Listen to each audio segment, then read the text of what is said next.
क्यों दिया गया? लिंग पुराण की एक कथा थी और लिंग पुराण की कथा में कहा गया कि अतिथि देवो भव। एक सुदर्शन नाम के मुनि ग्रस्त थे।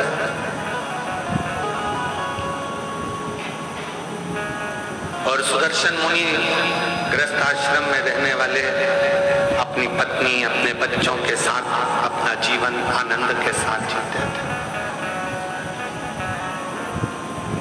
आप जितने बैठे हो, जितने भी यहाँ पर पुरुष बैठे हुए हैं, जितने भी पुरुष टीवी पर कथा सुन रहे हैं, मोबाइल पर सुन रहे हैं या इस कथा के पंडाल में बैठकर कथा सुन रहे हैं, जितने भी कथा सुन रहे हैं, तुम भी एक मुनि हो। तुम भी कोई साधारण व्यक्ति नहीं। घर में रहने वाला भी एक संत होता है, घर में रहने वाला भी एक मुनि होता है, घर में रहने वाला भी एक ऋषि होता है। इसलिए उसको ग्रस्त मुनि कहा गया है, ग्रस्त ऋषि कहा गया है, ग्रस्त संत। एक ग्रस्त संत।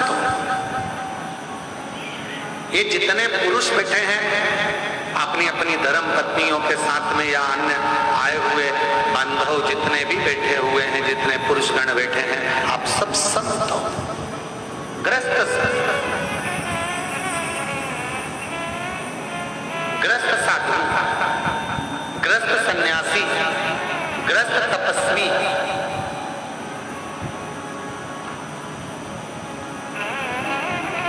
बाहर रहने वाला संत जो अपने घर को सब कुछ छोड़ देता है, वो नदी के तट पर मंदिर में एकांत में कहीं वन में जाकर बैठ जाता है। वो एकांत में बैठ गया और वहां बैठकर उसने अपना तप साधना भजन कीर्तन स्मरण वहां किया।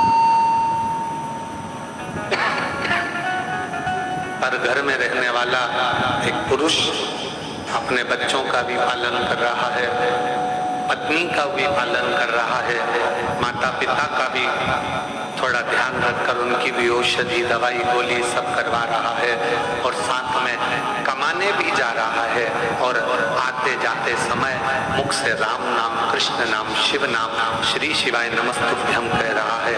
समझ लो वो संत ही है। एक सुदर्शन नाम के मुनि ग्रस्त थे। लिंग पुराण की कथा कहती है कि वो ऐसे मुनि थे, अपने बच्चों के लिए कार्य करते थे, परिवार को संभालते थे, पत्नी के लिए भरण पोषण के लिए कुछ थोड़ा बहुत मेहनत करते थे और खाने पीने की व्यवस्था कर बच्चों की अच्छी परवरिश करना, एजुकेशन कराना, उनका ध्यान रखना, घर में बुजुर्ग हैं उन माता पिता के लिए औषधि की व्यवस्था करना, साथ में भगवान शंकर की भक्ति, भगवान शिव का स्मरण।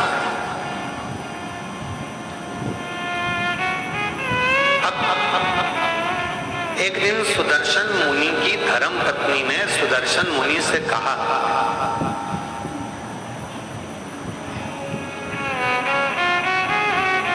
कि मैं बच्चों में व्यस्त रहती हूँ, बच्चों की परवरिश में व्यस्त रहती हूँ, मैं भगवान के मंदिर नहीं जा पाती हूँ, भगवान का भजन नहीं कर पाती हूँ। कोई सरल सा तरीका बता दो जिससे मुझे शिव मिल जाए, शंकर भगवान का दर्शन हो जाए। इसका कोई सरल तरीका मुझे बता।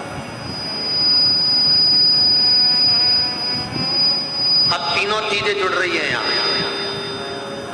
नियत भी ठीक है सुदर्शन मुनि की पत्नी की, नीति भी ठीक है कि मुझे किसी का बुरा नहीं करना है, मैं सत्मार्ग पर चलूं, और नियम अपने पति से पूछ रही है कोई ऐसा बता दो कि मुझे मेरे शंकर भगवान का दर्शन, ऐसा नियम बता।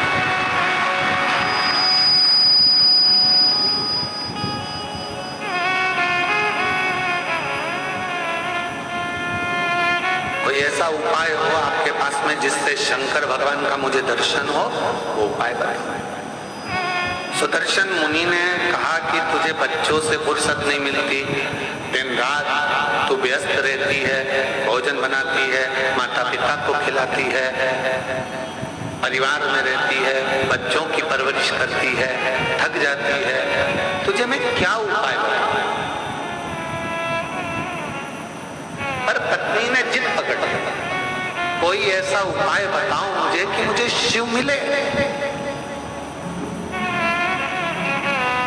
तब सुदर्शन मुनि ने कहा कि एक काम करो, कोई भी अतिथि अपने घर में आए उसकी सेवा दिल से करना, भोजन मांगे भोजन दीजिए, पानी मांगे पानी मांगे, उसकी पूरी व्यवस्था करना। एक ना एक दिन तुम्हें शिव का दर्शन जरूर होगा, शंकर जरूर होगा।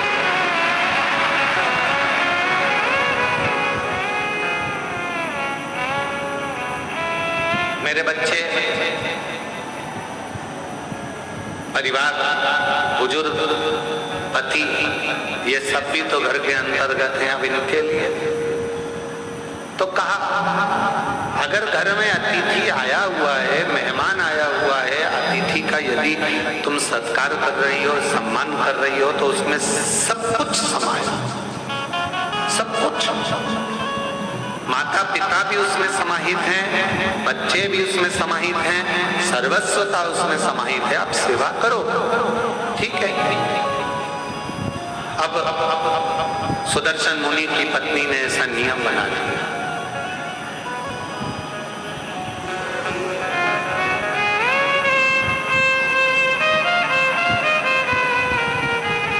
सुदर्शन मुनि की पत्नी ने ऐसा नियम बना लिया कि अब घर में कोई भी अतिथि आए उसका सम्मान करती है, उसका आदर करती है, उसका सत्कार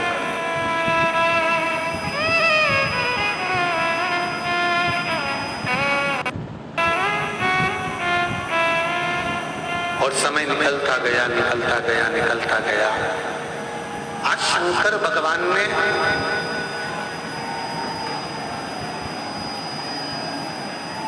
एलईडी बंद है क्या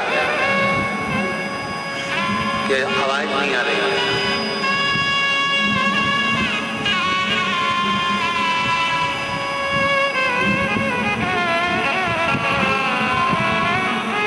शंकर भगवान ने परीक्षा ली।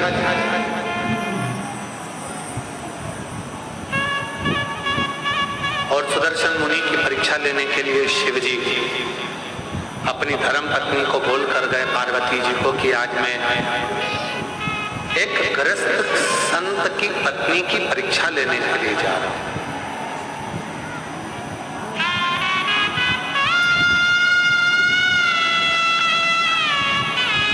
एक जन को भेजिए ना, थोड़ा सा मालूम कर ले। एलईडी है।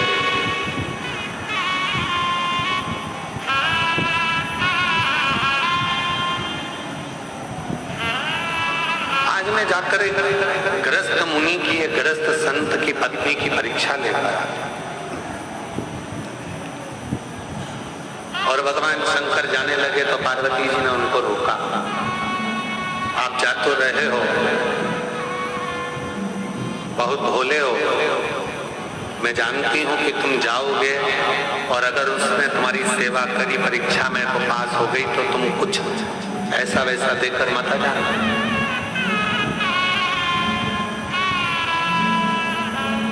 तुम कुछ ऐसा वैसा देकर मत आ जाना।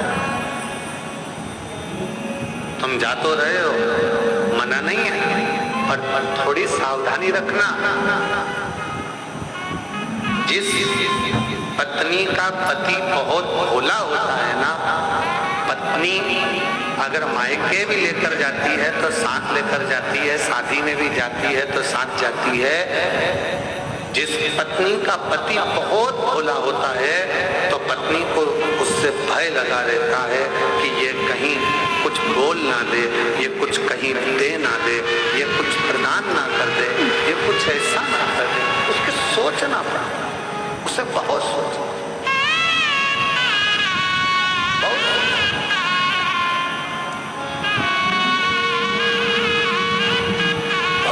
शंभो